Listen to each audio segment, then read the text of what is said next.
Queridos irmãos, vamos abrir a palavra de Deus no primeiro livro, o livro de Gênesis, o livro dos começos, o livro que narra os começos de todas as áreas possíveis do ser humano, da sociedade, o início da queda, o início do pecado, o início do processo de salvação, de revelação de Deus.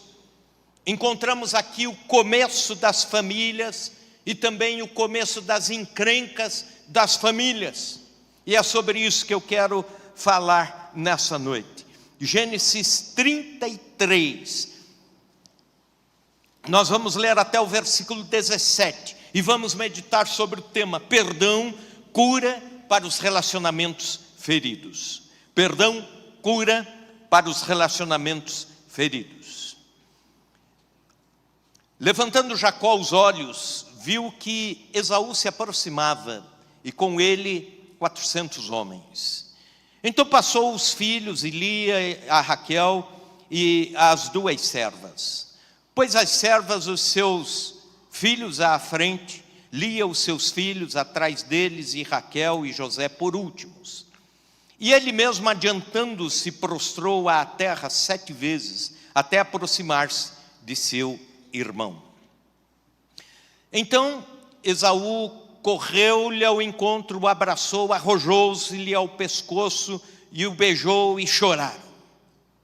Daí, levantando os olhos, viu as mulheres e os meninos e disse: quem são estes contigo? Respondeu-lhe Jacó: os filhos com que Deus agraciou a teu servo. Então se aproximaram as servas e os filhos e se prostraram. Chegaram também Lia, os filhos, e se prostraram. Por último chegaram José e Raquel e se prostraram. Perguntou Esaú: qual é o teu propósito com todos esses bandos que encontrei? Respondeu Jacó: para lograr mercê na presença do meu senhor. Então disse Esaú: eu tenho muitos bens, meu irmão, guarda o que tens. Mas Jacó insistiu: não recuses, se logrei mercê diante de ti, peço-te que aceites o meu presente, porquanto vi o teu rosto como se tivesse contemplado o semblante de Deus, e te agradaste de mim. Peço-te, pois, recebe o meu presente que eu te trouxe, porque Deus tem sido generoso para comigo e tenho fartura. E estou com ele até que o aceitou. Disse Esaú: partamos e caminhamos, eu seguirei junto de ti. Porém Jacó lhe disse: meu senhor, sabe que esses meninos são tenros e tenho comigo ovelhas e vacas de leite. Se forçadas a caminhar de mais um só dia, morrerão todos os rebanhos. Passe meu senhor adiante do seu servo, eu seguirei guiando-as pouco a pouco no passo do gado que vai à frente e no passo dos meninos, até chegar ao meu senhor em Seir. Respondeu Esaú: então permite que eu deixe contigo da gente que está comigo. E disse Jacó: para quê? Basta que eu alcance mercê aos olhos do meu senhor. Assim voltou Esaú aquele dia a Seir, pelo caminho por onde viera. E Jacó partiu para Sucote e edificou para si uma casa e fez palhoças para o seu gado, por isso o lugar se chamou Sucote. Senhor Deus, nós pedimos que a tua palavra, sendo explanada, explicada, venha à prática, venha aos nossos corações, às nossas mentes e também, ó Deus, para a vida. Talvez alguns aqui estão precisando urgentemente ouvir aquilo que o Senhor tem preparado para este dia. E eu peço, ó Deus, pela tua graça e misericórdia, que nossos corações sejam impactados pelo Senhor, impactados pela tua mensagem, em nome de Jesus. Amém, amém. Durante um seminário, o professor passou uma tarefa no mínimo intrigante. Ele estava falando sobre emoções nocivas, emoções tóxicas, e ele falou sobre os efeitos avassaladores da amargura. Ele solicitou para que cada um dos alunos levasse no dia seguinte algumas batatas e uma bolsa de plástico. Ele pediu para que separasse uma batata para cada pessoa que lhe tinha ofendido e escrevesse com uma caneta o nome daquela pessoa que lhe ofendeu numa batata. E algumas pessoas tinham um número maior de batatas, outras um número menor de batatas. Algumas tiveram que emprestar batatas dos outros para poder catalogar as pessoas que lhe tinham ofendido de alguma forma. E ele disse: bom, durante 15 dias agora, vocês vão colocar essas batatas na bolsa de plástico, na mochila de plástico, e não podem esquecer a mochila em nenhum lugar. Onde forem, levem a mochila. Se forem dormir, levem a mochila para a cama. Se forem para o banheiro, levem a mochila. Se for almoçar, leve a mochila. Onde estiver, leve a mochila. Pois bem, dali a algum tempo, as batatas estavam apodrecendo e as pessoas já estavam incomodadas com as suas mochilas de batatas. E aí o professor disse: é exatamente assim que trabalham as amarguras na vida de alguém. É um peso espiritual diário. Você carrega aquela mochila diariamente. Também a atenção voltada, não pode esquecer. Então, sempre você está se lembrando das amarguras sofridas, das ofensas sofridas. E por último, um cheiro fétido de batatas apodrecendo. É assim também o coração de quem não perdoa, não libera o perdão ou não recebe o perdão. Esta metáfora nos mostra o alto preço da bronca armazenada, da dor, do ressentimento guardado sem o perdão, sem abrir as possibilidades para perdão, para o perdão ou ser perdoado. Jacó foi um desses homens que por 20 anos carregou o seu saco de batatas, a sua mochila de batatas. Ele enganou o seu irmão, enganou o seu pai. Por último, tendo o apoio da mãe, a mãe e o pai já haviam brigado, o irmão já estava amargurado com o pai e a mãe, e ao mesmo tempo com ódio dele, e Jacó teve que fugir, ir embora, morar com o seu futuro sogro, e lá ele constrói a vida. Mas para onde alguém vai, sempre vai levar as suas amarguras. Não importa onde esteja na geografia, vai levar o que está aqui dentro. O problema não é o lugar, o problema não é as pessoas que lhe cercam, o problema está aqui, o não tratado aqui, o não resolvido no coração. E essas manchas escuras da contenda macularam o coração de quem ficou: Esaú, o pai Isaac, a mãe Rebeca, mas também de quem foi o Jacó, para tentar resolver a vida, mas não tinha paz interior.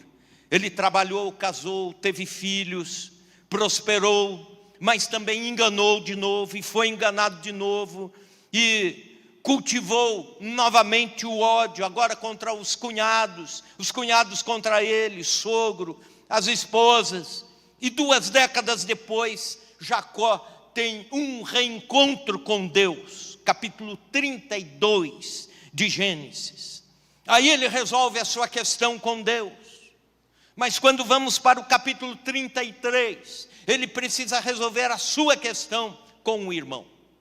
Ele precisa resolver a sua questão com o Esaú. E esse texto que lemos nos ensina como isso aconteceu. Um perdão, talvez a maior narrativa de perdão na Bíblia Sagrada seja exatamente esse texto, estes versículos, do 1 ao 17, falando sobre a reconciliação de 2 irmãos que há 20 anos estavam brigados, há 20 anos, um prometendo: se eu encontrar, eu o mato. Se eu encontrar, eu tiro a sua vida. O ódio entre eles. Mas como que isso é acertado? E eu encontro alguns elementos do perdão neste texto.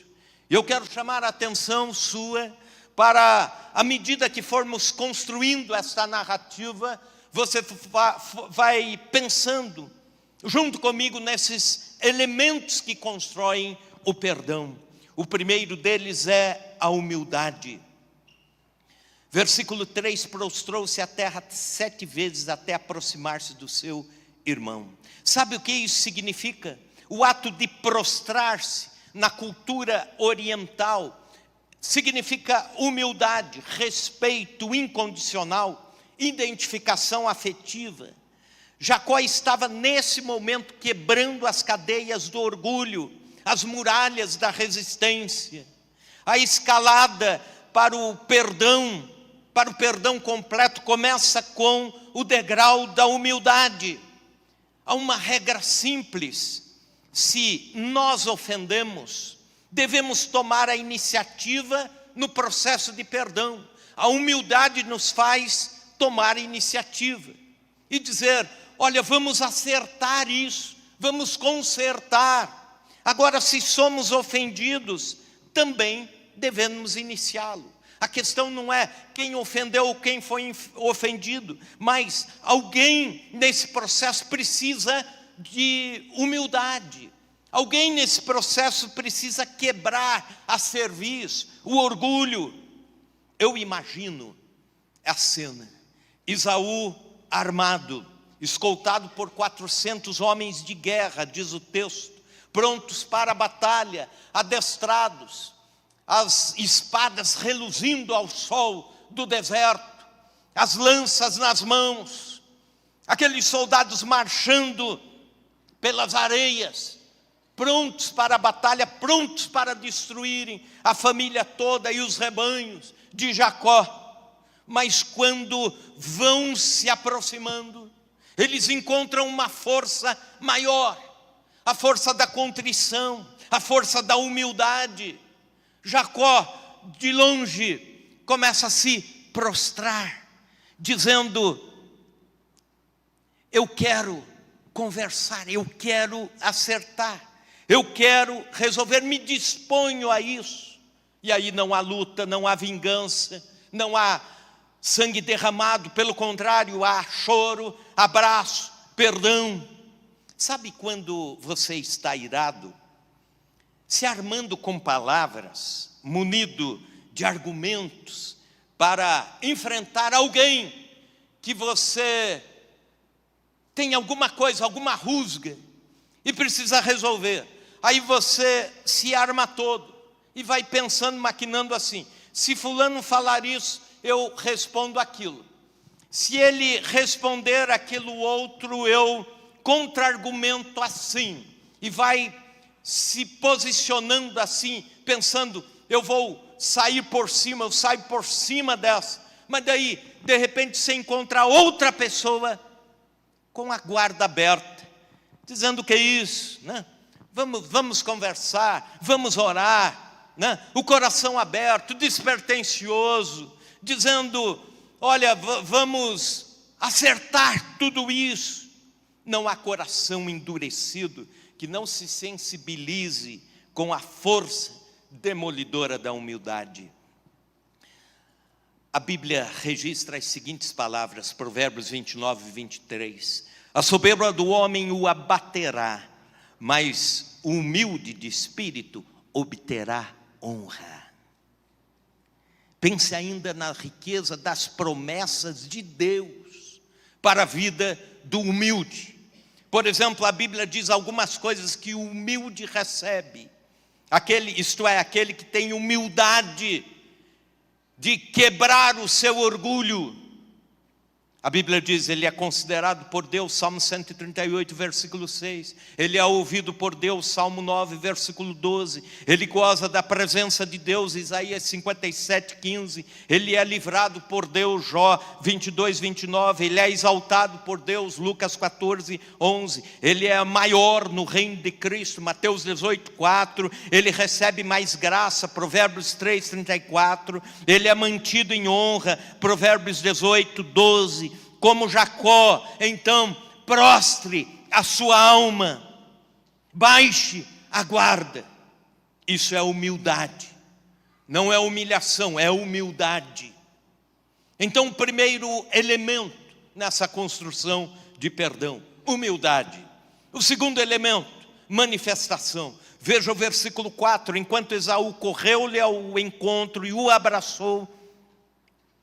Então Esaú correu-lhe ao encontro e o abraçou, arrojou-se-lhe ao pescoço e o beijou e choraram. Observe os termos aqui, fartos de emoção. Correu ao encontro, abraçou o pescoço com força, arrojou-se-lhe ao pescoço, beijou e choraram. O perdão exige compreensão racional, avaliar a ofensa. O perdão não é uma coisa assim tão irresponsável de você dizer, varrer uma história para debaixo do tapete, dizer assim, deixa para lá. Não, existe ofensa, existe algo a ser conversado, compreensão racional. Em segundo lugar, o decidir, a decisão, vem da vontade, a decisão volitiva, e também a proclamação, a expressão emotiva, o dizer, o proclamar que alguém está recebendo o perdão. Então, se disponha com a humildade a perdoar ou a ser perdoado. Avalie a ofensa, mas tome a decisão e depois fale isso para quem o ofendeu. Fale isso que você está perdoando. Não tente fugas de racionalização. Nós precisamos, quando perdoamos, declarar isso, proclamar isso, com palavras, com gestos, com o coração. Não há como aceitar esses jargões vazios de compromisso assim, que se diz assim, no meu coração eu perdoei, e não é preciso falar sobre isso. É sinal de que não perdoou, não há uma proclamação de que isso tenha acontecido. Ou então Deus sabe que eu perdoei, não preciso expressar, precisa sim. Alguém precisa saber que está sendo perdoado. O texto detalha, e depois eles choraram. Choraram pelas coisas que podiam ter feito juntos em 20 anos e não fizeram. Choraram pelo tempo que perderam, choraram pelos prejuízos que a relação cortada lhes trouxe. Jacó casou-se e os pais não estavam lá para abençoar o casamento. Os filhos de Jacó nasceram, cresceram e os avós não estavam lá para trocar as fraldas e fazer os mimos para os netinhos. Isaac e Rebeca morreram e Jacó não estava lá para chorar pelos pais, nem tampouco para receber as condolências dos parentes. Muitos acabam vivendo nesse claustro psicológico, expatriados existenciais, porque não conseguem perdoar e nem receber o perdão. Já observou que quem não perdoa não consegue viver equilibradamente? Há consequências físicas para quem não perdoa. Já ouviu esse termo doenças psicossomáticas? São aquelas que o médico faz todos os exames e diz assim, você está bom, clinicamente você está são, mas não está. Dói o pescoço, dói os ombros, dói a coluna, não consegue dormir direito, o estômago está reclamando, o coração está tendo taquicardia e assim por diante. Porque há consequências físicas e emocionais e espirituais para quem não perdoa, para as amarguras armazenadas no porão da alma. Alguém vai almoçar e a comida não tem gosto, porque você está almoçando e pensando nas ofensas que recebeu. Vai tomar café e o café não tem gosto, porque está pensando e lembrando nas ofensas que recebeu. Vai dormir e o cônjuge do lado, o marido ou a esposa, já está no terceiro sono e você não consegue pegar no sono, porque está pensando, lembrando nas ofensas que recebeu. E é lógico que a saúde vai reclamar disso. É lógico que o corpo vai reclamar. O perdão tem que ser proclamado, tem que ser manifesto, tem que ser falado. E aí você diz assim: mas ó pastor, não adianta falar só da boca para fora. Eu quero te dizer uma coisa, adianta sim. Sabe por que adianta? Que quando você abre a boca para perdoar, você está usando a fé. Quando você diz assim: eu te perdoo em nome de Jesus, você não está indo com a sua força. Você está dizendo assim: eu faço isso por causa de Jesus. E Ele te dá forças para levar até o fim o seu propósito de perdão. Nós não podemos aceitar inverdades de que o tempo apaga. O tempo não apaga a ofensa, é o perdão que apaga, que trata a ofensa. O tempo pode até mascarar, mas, aliás, na psicologia se diz que para muitos traumas não existe a linha do tempo. Coisas que aconteceram há 35 anos atrás, pode ser interpretadas emocionalmente como se tivesse acontecido hoje de manhã. Querem ver uma coisa? Como é importante proclamar. Dia 31 de outubro de 1983, um homem recém-casado chamado Vladimir Tomarevski, membro de uma igreja evangélica em Santo André, em São Paulo. Morava ele e a sua família em São Caetano do Sul, e eles foram para o horário de almoço, e o Vladimir disse assim: olha, enquanto eu descanso aqui, faz um favor. Ele falou para sua esposa Laura, professora de balé, disse: Laura, vá buscar um dinheirinho no banco, na agência do Itaú, para o nosso final de semana.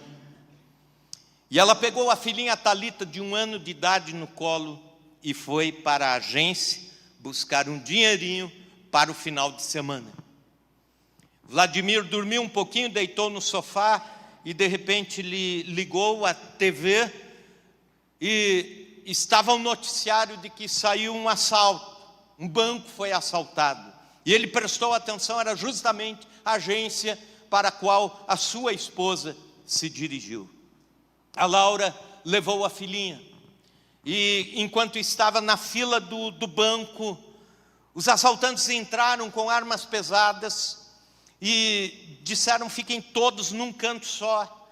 E a filhinha começou a chorar desesperadamente. A pequena Thalita, de 1 ano de idade, chorava, agarrada à mãe, gritava, e a Laura tentando acalmá-la, dizendo: filha, não. E um dos assaltantes, provavelmente sobre o efeito de narcóticos, disse a ela assim: se essa menininha não parar de chorar, eu atiro nela, na sua frente. E aí a menina chorou mais, e ele cumpriu a promessa. Deu um tiro na cabeça de Thalita. Esse tiro matou a pequena Thalita e também a Laura. Quando Vladimir chegou no banco, estava lá a cena, o assalto, e dali a alguns minutos ele reconhece a sua filha e a sua esposa mortas pelo assaltante. E seu mundo despencou, seu mundo caiu. Alguns irmãos da igreja procuraram ajudá-lo. Ele estava muito baqueado. Seu pastor foi muito solícito, visitando, orando, mas ele estava muito abatido. Irmãos da igreja providenciaram um tratamento psicológico para ele, e ele foi se erguendo muito lentamente do seu baque, da sua perda. Prenderam os assaltantes lá em São Paulo, e prenderam também o assaltante que desferiu o tiro. E passou-se algum tempo, no programa Paripense da Vinde, Caio Fábio estava entrevistando. Ele fez o seguinte: ele pediu para que instalassem um monitor e um repórter lá na cadeia, no presídio onde estava o assaltante, aquele que tinha matado a Thalita e a Laura. E no local do programa, no estúdio, estava lá o Vladimir Tomarevski, conversando com o Caio Fábio. O Caio Fábio disse para ele assim: você tem uma palavra a dar para o seu ofensor? Ele está te ouvindo lá na cadeia agora.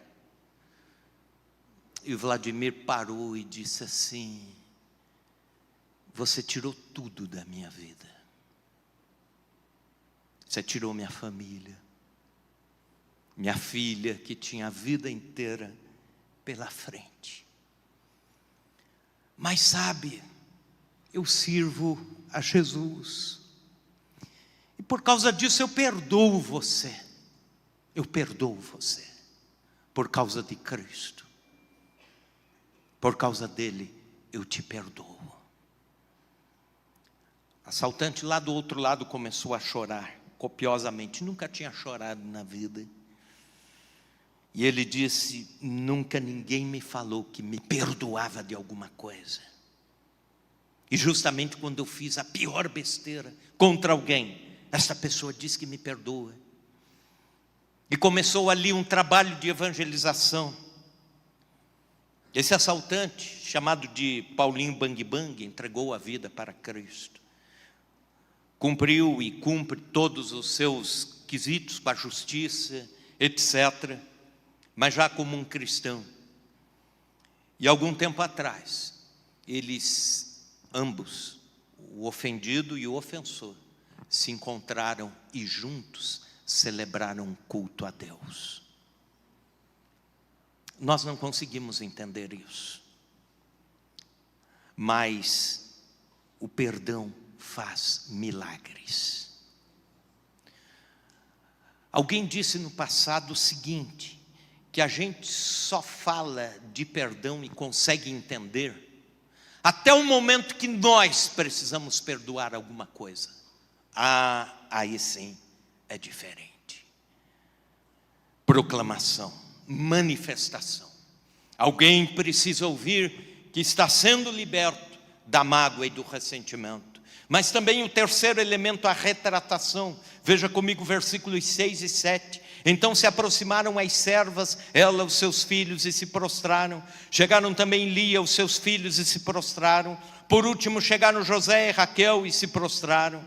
Sabe o que a família de Jacó está fazendo? Agora a família se inclinando diante de Esaú e diante da sua família. Está dizendo que durante os 20 anos, toda a família de Jacó ouviu falar que o tio era ruim, o Esaú era ruim, o cunhado era péssimo, era violento. A imagem de Esaú foi deformada diante da família de Jacó. Retratação significa refazer o retrato. Quando difamamos ou caluniamos alguém, de alguma forma a imagem desse alguém precisa ser reconstruída, restaurada, porque sofreu deformações, trincas, escoriações. E sabe, nós temos essa tendência de, na hora dos ânimos exaltados, na hora da raiva, na hora da adrenalina subindo pelo sangue, a gente fala de pessoas, fala de irmãos, fala de familiares, fala de gente boa, cidadãos, de colegas de escola ou de faculdade. A gente fala mal.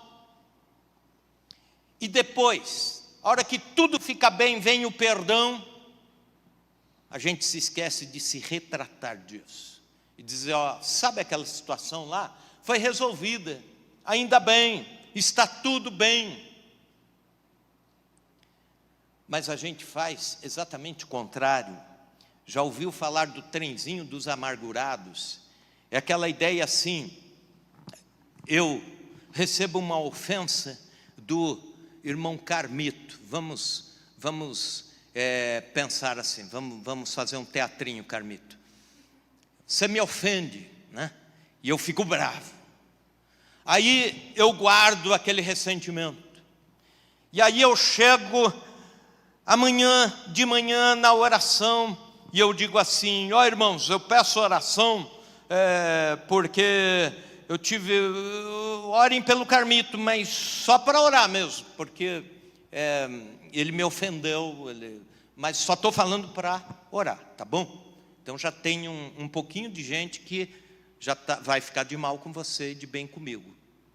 Mas depois eu vou visitar alguém e digo assim: olha, eu vou falar uma coisa só para você, porque você é de extrema confiança minha. Sabe, o Carmito não é gente boa, não. Quando chega uma semana, já tem o trenzinho dos amargurados. Um vai puxando o outro contra o Carmito, né? E chega um momento que a gente tem que dar a volta nessa locomotiva e vir avisando, dizendo: ó, Carmito é gente boa, ó, errado estava eu, ó, Carmito é um homem de Deus, ó, esquece aquilo que eu te falei. Isso é retratação, é consertar a imagem que foi deformada. É por isso que o autor aos Hebreus diz o seguinte, Hebreus capítulo 12, versículo 15: nem haja alguma raiz de amargura que brotando entre vós vos perturbe, e por meio dela muitos sejam contaminados. É a ideia de que a amargura contamina. Ela contamina uma igreja, ela contamina uma família, ela contamina um grupo de WhatsApp, ela contamina colegas de trabalho. Retratação. Vamos lutar como cristãos pela retratação e não pela deformação. Quarto elemento, a restauração da imagem. Está muito ligado à retratação, mas é o passo seguinte. Veja comigo o versículo 10, a última parte. Portanto, vi o teu rosto como se tivesse contemplado o semblante de Deus e te agradaste de mim. Palavras de Jacó para Esaú, depois de abraçarem e chorarem. Quando há retratação, a imagem do ofensor é restaurada e passamos a ver Deus no rosto de quem a gente estava vendo, o diabo. Já viram aquelas pessoas que dizem assim: eu prefiro ver o diabo do que me encontrar com o fulano? Ou então, Beltrano deve estar com o capeta no couro para falar isso ou fazer aquilo. Quando existe perdão, você não vê o diabo no couro dele, você vê Deus no semblante dele. O perdão faz isso. O perdão muda a imagem. O perdão faz você ver alguém com os olhos de Deus, e não com os olhos seus, com os olhos da carne. Já ocorreu de pensar que Deus também ama e quer salvar o traficante que ofereceu drogas para o seu filho na escola? Já lhe ocorreu pensar que Deus quer salvar a pessoa que está tentando lesar você numa causa judicial oportunista? Já ocorreu pensar que Deus quer restaurar a dignidade daquela mulher que quase destruiu o seu casamento? Quando você olha com os olhos do ódio, da raiva, da amargura, você vê com os seus olhos. Mude, começa a ver com os olhos de Deus. E pessoas vão ser restauradas. Gente vai ser liberta quando crentes começarem a fazer isso. As ofensas foram profundas entre Esaú e Isaque, mas de repente, aliás, entre Esaú e Jacó. E de repente, depois do perdão, o Jacó diz: eu vejo o seu rosto como Deus, como semblante de Deus, e não é mais o meu ofensor. Eu vejo Deus em você. Peça para que Deus te dê força para perdoar e ver seus ofensores com os olhos de Deus. Era ano de 1860, Abraham Lincoln foi abertamente afrontado pelo seu opositor, o general Stanton. Os dois disputavam pela presidência dos Estados Unidos da América. E até o momento Stanton estava na frente. E havia quase certeza de que ele iria ganhar. E ele começou a humilhar o Abraham Lincoln. Começou a caluniá-lo, começou a desdignificá-lo, começou a formar chacotas contra ele, apelidos, etc. E acontece que a eleição deu uma virada, Lincoln ganhou, e quando compôs o seu secretariado, os seus ministérios, ele chamou o seu opositor, General Stanton, para ser o ministro da guerra. E os companheiros de Lincoln falaram: mas como isso? O cara lutou a vida inteira contra você, lutou agora até semanas atrás, estava zombando de você, e agora o senhor o convida para participar. E Lincoln falou: olha, não tem ninguém melhor do que ele para essa função. Então vai ser o próprio, né? E assim foi. Acontece que em 1865, Abraham Lincoln foi assassinado. E o general Stanton ficou todo o tempo do velório na cabeceira de Lincoln. Ficou ali, chorou, esteve ali nos últimos momentos do seu amigo, que agora era amigo, e alguém lhe perguntou: general, por que o senhor tem tanta lealdade por ele assim até esse momento último? E ele disse assim: eu nunca esperava qualquer oportunidade de recomeço após a minha insensatez em agredir Lincoln. Mas o perdão desse homem transformou a minha vida. Perdão e restauração da imagem. Quinto elemento, perdão e restituição. Veja comigo o versículo 11. Peço-te, pois, recebe o meu presente que eu te trouxe, porque Deus tem sido generoso para comigo e tenho fartura. E estou com ele até que o aceitou. Se você ver no capítulo 32... versículos 14 e 15, o Jacó tinha separado muitos presentes para entregar para Esaú. Não esqueça disso, que Jacó tinha dado um prejuízo financeiro muito grande para Esaú, porque naquela história da primogenitura, que ele aproveita um momento de fraqueza de Esaú e compra a primogenitura por um prato de lentilhas. E depois, quando o irmão começa a se arrepender, ele vai até o pai e pede para que o pai o dê a bênção da primogenitura. O pai, quase cego, e ele se veste como Esaú para receber a bênção final da primogenitura. E a primogenitura dava direitos de liderança sobre a família. A primogenitura dava direitos de liderança sobre a próxima geração. A primogenitura dava uma parte muito maior na herança para o primogênito do que para o outro. Os dois eram gêmeos, mas o Esaú nasceu antes, saiu antes da barriga da mãe, então era dele a primogenitura.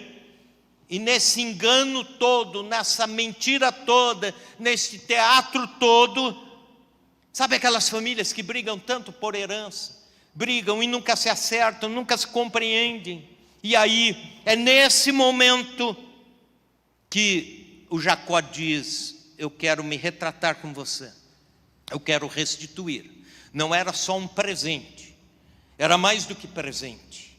200 cabras, 20 bodes, 200 ovelhas, 20 camelos, aliás 20 carneiros, 30 camelas de leite, 40 vacas, 10 touros, 20 jumentas e 10 jumentos. Era isso que Jacó estava dando para Esaú e dizendo: Esaú, eu quero restituir o que eu roubei de você, o que eu enganei e você perdeu, estou te dando de volta aqui.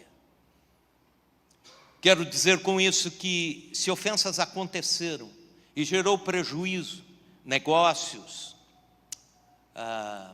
bens, patrimônio, etc., dê perdão, aceite perdão, mas também reveja os contratos, contabilize os prejuízos, com maturidade acerte os dividendos. Algumas coisas podem ser acertadas, outras não. As que não são acertadas, que não podem ser acertadas, não tem problema. Mas alguma coisa pode ser, como Zaqueu, por exemplo. Zaqueu se converteu, teve encontro com Jesus, está lá em Lucas 19. Mas ele diz assim: se em alguma coisa eu tenho defraudado alguém, quer dizer, eu tenho enganado alguém, eu restituo 4 vezes mais, quadruplicado. É a proposta de quem está querendo acertar as coisas. Filemon, quando Paulo fala com ele a respeito de Onésimo, ele diz: e se algum dano te fez, ou se te deve alguma coisa, lança tudo na minha conta. O Paulo dizendo assim: olha, houve uma ofensa, houve prejuízos, mas eu, Paulo, pago aqui pelo Onésimo, porque ele não pode pagar, ele não tem de onde tirar. Então, eu ajudo aqui para que haja paz e perdão entre vocês. Restituição. Sexto e último elemento, a prudência. Veja comigo os versículos 16 e 17. E agora eu peço para que você encare esse momento da pregação com muito cuidado e muita maturidade. O texto diz: assim voltou Esaú aquele dia a Seir, pelo caminho por onde viera. Jacó partiu para Sucote. Enfim, a paz está restaurada.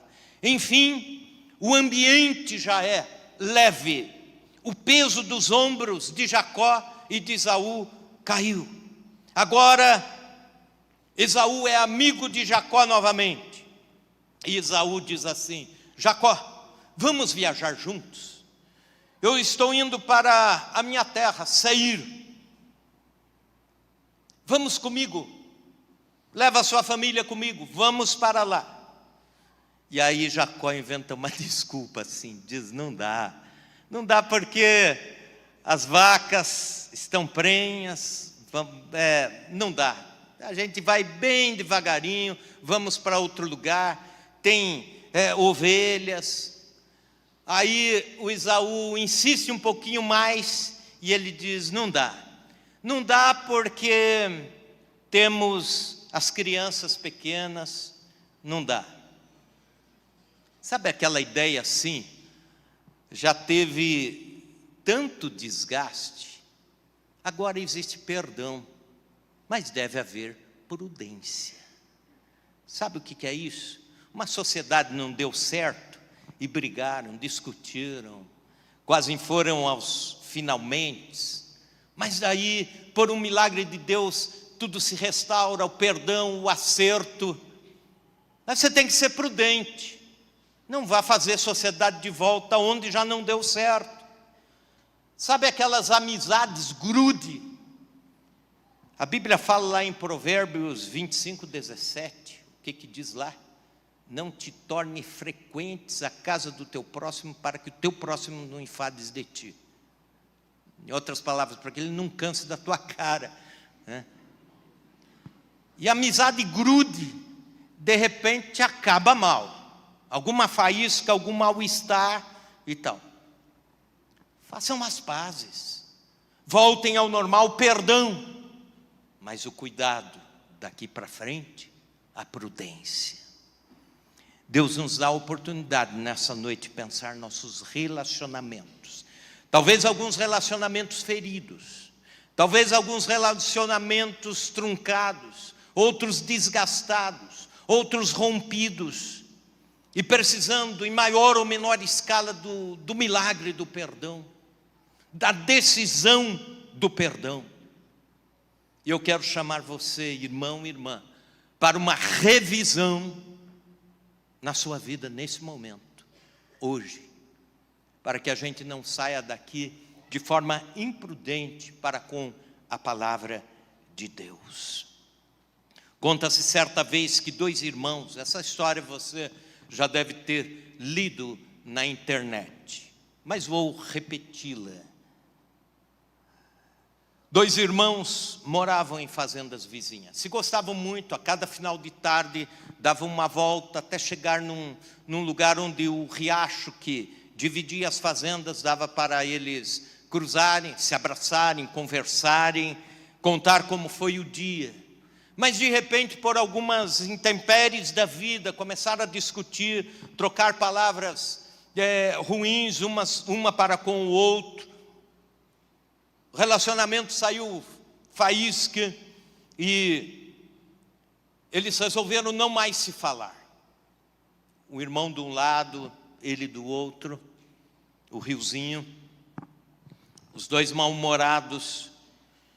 E lá um belo dia, pela manhã, alguém bateu na porta de um dos fazendeiros. Ele atendeu e disse: eu sou um carpinteiro, estou desempregado, procurando alguma coisa para fazer. O senhor tem aí algum serviço? E aquele homem mal-humorado disse assim: eu quero que você construa uma cerca enorme aqui, para eu não passar para o lado de lá, meu vizinho, que na verdade é meu irmão, não passe para o lado de cá, e que a gente nem ao menos se veja. Eu vou sair, tenho coisas a resolver, e deixo você aí trabalhando, ok? Ok. O dia passou, quando ele foi chegando em casa, não estava a cerca lá, tinha uma ponte no riozinho. E o carpinteiro estava terminando de construir a ponte. Ele ficou furioso e disse assim: ó, eu te encomendei uma cerca, e você vem me entregar uma ponte. E começou a discutir com o carpinteiro. Aí de repente, enquanto eles discutiam, do outro lado da ponte, o seu irmão, entendendo que ele construiu uma ponte para ir de volta até o outro lado, para encontrá-lo de volta, veio vindo lentamente, sorrindo, pronto para um abraço. E aí eles se encontraram no meio da ponte, e o carpinteiro se despediu, disse: que bom que vocês entenderam o porquê da ponte. Eu estou indo porque tem outras pontes para construir por aí. Que Deus nos ajude a construir essas pontes com as vigas da humildade, da manifestação, da retratação, da restauração, da restituição e da prudência.